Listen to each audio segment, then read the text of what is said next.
Hello दोस्तों, स्वागत है आप सभी का इस हमारे YouTube channel Om Prakash study centre पर। साथियों, मैं हूं ओम प्रकाश। आज की वीडियो में हम लोग साथियों इंडियन पॉलिटी का भारत का संवैधानिक इतिहास देखने वाले हैं।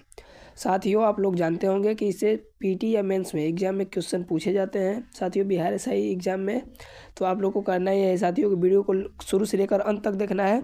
और साथियों, हम लोग मात्र दो पार्ट में इसको हम लोग कंप्लीट करेंगे। तो आज पार्ट 1 आया है, कल पार्ट 2 आएगा। तो चलिए देखते हैं साथियों। पहला क्वेश्चन है, भीमराव अंबेडकर और महात्मा गांधी के मध्य सन 1932 में हस्ताक्षरित पूना समझौता में प्रावधान था। साथियों, जैसा कि पहला क्वेश्चन आपसे बनेगा साथियों कि पूना समझौता कब हुआ था। साथियों, क्वेश्चन बनता है एग्जाम में। तो साथियों 20 सितंबर 1932 को हुआ था। साथियों, इंपॉर्टेंट है साथियों, एग्जाम में क्वेश्चन बनता है। अगला क्वेश्चन आपसे पूछेगा कि पूना समझौता किन के मध्य हुआ था। तो भीमराव अंबेडकर जी के और महात्मा गांधी जी के मध्य हुआ था, यानी बीच में हुआ था।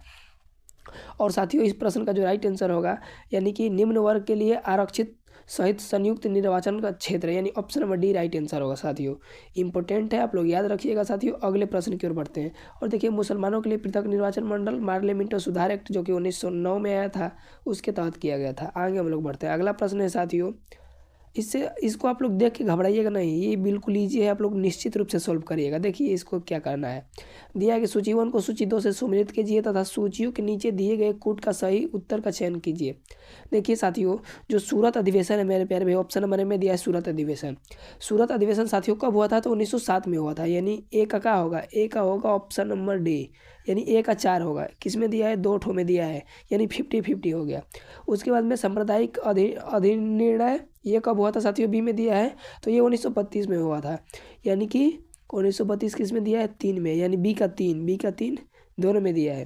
और उसके बाद में देखिए साथियों, सर्वदलीय सम्मेलन जो है साथियों वो 1928 में हुआ था। साथियों 2 होगा, सी का 2 होगा, यानी option number B right answer होगा। और डी जो दिया है पूर्ण स्वराज्य का लक्ष्य साथियों, ये 1929 के लाहौर अधिवेशन में रखा गया था साथियों। और लाहौर अधिवेशन की अध्यक्षता किसने करी थी? तो साथियों कौन किए थे? जवाहरलाल नेहरू जी किए थे, भारत के प्रथम प्रधानमंत्री जी किए थे। साथियों, आप लोग को याद रखना है, इंपॉर्टेंट है, ये क्वेश्चन पूछा जा सकता है एग्जाम में, निश्चित रूप से आप याद रखिएगा। अगले प्रश्न की ओर साथियों बढ़ते हैं। अगला प्रश्न है, निम्नलिखित में से किस अधिनियम द्वारा भारत के गवर्नर जनरल को अध्यादेश जारी करने की शक्ति प्रदान की गई? मोस्ट इंपोर्टेंट क्वेश्चन है साथियों, और ये आपके एग्जाम में पूछ सकता है मेरे प्यारे भाई। तो देखिए, इस प्रश्न का जो राइट आंसर होगा option number B right answer होगा, यानी भारतीय परिषद अधिनियम 1861। अगले प्रश्न की ओर बढ़ते हैं साथियों। अगला प्रश्न है भाई, सूची 1 को सूची 2 से सम्मिलित कीजिए तथा सूचियों के नीचे दिए गए कूट से सही उत्तर का चयन कीजिए। देखिए यहाँ दिया है अगस्त घोषणा, पहला में दिया है अगस्त घोषणा। तो देखिए, जो अगस्त घोषणा हुआ था साथियों किसके समय में हुआ था साथियों? तो लॉर्ड मॉन्टेग्यू के समय में हुआ था, यानी ए का 2 होगा। ए का 2 किस में दिया है? देखिए ऑप्शन नंबर ए ही में दिया है, यानी ए राइट आंसर होगा। और बता देता हूँ, जैसे बी में दिया है साथियों अगस्त प्रस्ताव। जो अगस्त प्रस्ताव है भाई वो लॉर्ड लिथुओमो के समय में पारित हुआ था। अगला अगस्त संकल्प महात्मा गांधी जी के द्वारा। और प्रत्यक्ष कार्यवाही दिवस जो है साथियों मोहम्मद अली जिन्ना। साथियों, मोहम्मद अली जिन्ना को अन्य किस नाम से जाना जाता है? कमेंट बॉक्स में बताइएगा। अगले प्रश्न की ओर बढ़ते हैं। अगला प्रश्न है, और इजी प्रश्न है, आप लोग जानते भी होंगे इसका शायद उत्तर, कि रेगुलेटिंग एक्ट कब पारित हुआ था? सब भाई जानते होंगे कि जो रेगुलेटिंग एक्ट है साथियों वो 1773 ईस्वी में पारित हुआ था, यानी ऑप्शन हमारे राइट आंसर होगा। अगले प्रश्न की ओर बढ़ते हैं। देखिए यहाँ दिया है, यहाँ आप लोग ध्यान से देखिए, एक डेट इंपॉर्टेंट है। 1793 साथियों, 22 मार्च 1793 को साथियों अस्थाई बंदोबस्त लागू हुआ था। अस्थाई बंदोबस्त साथियों, आप लोग को कमेंट बॉक्स में बताना है कि अस्थाई बंदोबस्त का जनक कौन था। जरूर आप लोग कमेंट बॉक्स में बताइएगा। अगले प्रश्न की ओर बढ़ते हैं। अगला प्रश्न है, भारत के गवर्नर जनरल को किस एक्ट के द्वारा अपनी सब सीमित समिति के निर्णयों को अस्वीकार करने का अधिकार मिला? मैं क्वेश्चन एक बार अगेन रिपीट करूंगा।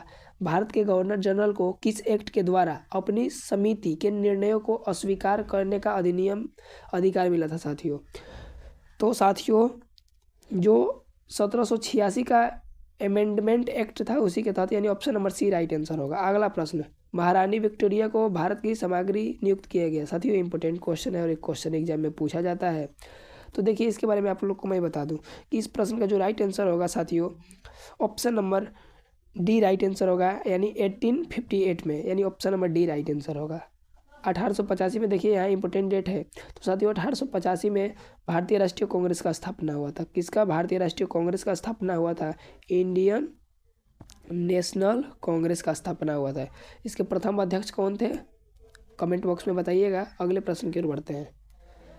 अगला प्रश्न है, समाग्री विक्टोरिया ने 1858 की घोषणा में भारतीयों को बहुत सी चीज़ें दिए जाने का आश्वासन दिया था। निम्न आश्वासनों में से कौन सा ब्रिटिश शासन ने पूरा किया?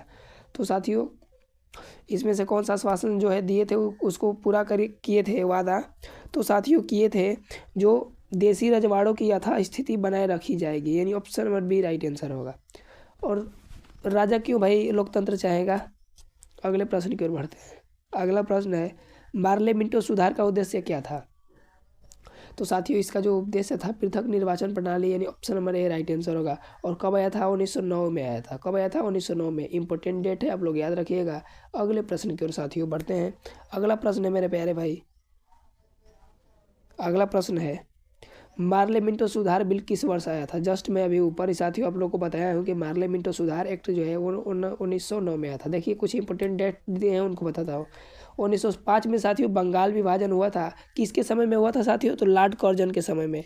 इंपॉर्टेंट क्वेश्चन है साथियों, एक क्वेश्चन एग्जाम में बनता है, तो आप लोग जरूर याद रखिएगा कि बंगाल विभाजन कब हुआ था? तो 1905 में लॉर्ड कर्जन के समय।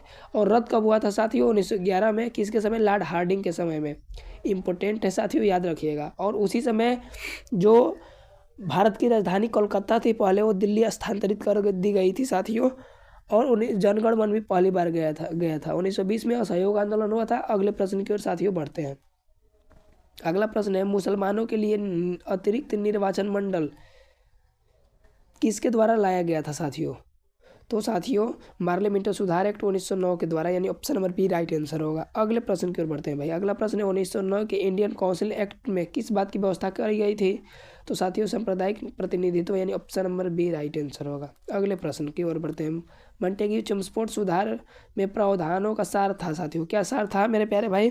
तो सार यही था साथियों कि प्रांतों में दोहरा शासन, यानी option number B right answer होगा साथियों, प्रांतों में दोहरा शासन। अगले प्रश्न की ओर बढ़ते हैं। अगला प्रश्न है भाई कि 1946 में कैबिनेट मिशन 3 मंत्रियों में से गठित निम्नलिखित में से कौन सदस्य नहीं था? वेरी आईएमपी क्वेश्चन है साथियों, मोस्ट इंपोर्टेंट है। आप लोग इसे तो जरूर याद रखिएगा साथियों कि एक क्वेश्चन कई बार एग्जाम में पूछा है, तो इसलिए आप लोग को इसे याद करना दायित्व बनता है। तो लॉर्ड एमरी नहीं था, और ये 3 जो थे लॉर्ड पायथिक लॉरेंस सॉरी एवी अलेक्जेंडर और सर स्टेप्स क्रिप्स थे। अगले प्रश्न की ओर बढ़ते हैं। अगला प्रश्न है, कैबिनेट मिशन योजना के विषय में कौन सा सही नहीं है साथियों? कौन सा सही नहीं है मेरे प्यारे भाई? तो साथियों पाकिस्तान की स्वीकृति ये सही नहीं है। प्रांतीय समूहीकरण बिल्कुल सही है साथियों। भारत सदस्यों वाला अंतरिम मंत्रिमंडल ये भी सही है। और संविधान निर्माण का अधिकार ये भी सही है। अगले प्रश्न की ओर बढ़ते हैं। अगला प्रश्न है, भारत का संविधान लागू होने तक स्वतंत्रता के पश्चात इसका शासन किसके अंतर्गत चलाया गया था? तो साथियों सोचिए आप लोग। तो साथियों 1935 के भारत शासन अधिनियम के अनुसार, यानी option number C right answer होगा। अगले प्रश्न की ओर बढ़ते हैं। अगला प्रश्न है, भारतीयों को वर्ष 1947 में सार्वभौम सत्ता सौंपने की योजना निम्न में से किस नाम से जानी जाती है? मोस्ट इंपोर्टेंट क्वेश्चन है साथियों, और एक क्वेश्चन एग्जाम में बनता है। तो साथियों माउंटबेटन योजना, यानी option number C right answer होगा साथियों। माउंटबेटन योजना के नाम से जाना जाता है। अगले प्रश्न की ओर बढ़ते हैं। अगला प्रश्न है, कौन सुमेलित नहीं है साथियों? तो देखिए मार्ले मिंटो सुधार का जो लक्ष्य था सांप्रदायिक प्रतिनिधित्व बिल्कुल सही है। भारत सरकार अधिनियम 1935 का स्वशासन बिल्कुल सही है। कैबिनेट मिशन भारतीय संविधान सभा का गठन ये भी सही है साथियों। साइमन कमीशन भारत विभाजन बिल्कुल ये गलत है साथियों। इसका जो लक्ष्य था साथियों संवैधानिक सुधार के प्रश्न पर विचार करना, साइमन कमीशन का, ये option number D right answer होगा। और लाला लाजपत राय जी को साथियों साइमन कमीशन के विरोध में साइमन कमीशन गो बैक के नारे देते समय इनको लाठीचार्ज किया गया, जिसके कारण इनकी हत्या हो गई थी। अगले प्रश्न की ओर बढ़ते हैं। अगला प्रश्न है भाई, देखिए इसको देख के घबराना नहीं है। सूची 1 को सूची 2 से सुमेलित कीजिए तथा सूचियों के नीचे दिए गए कोड का सही उत्तर चयन कीजिए।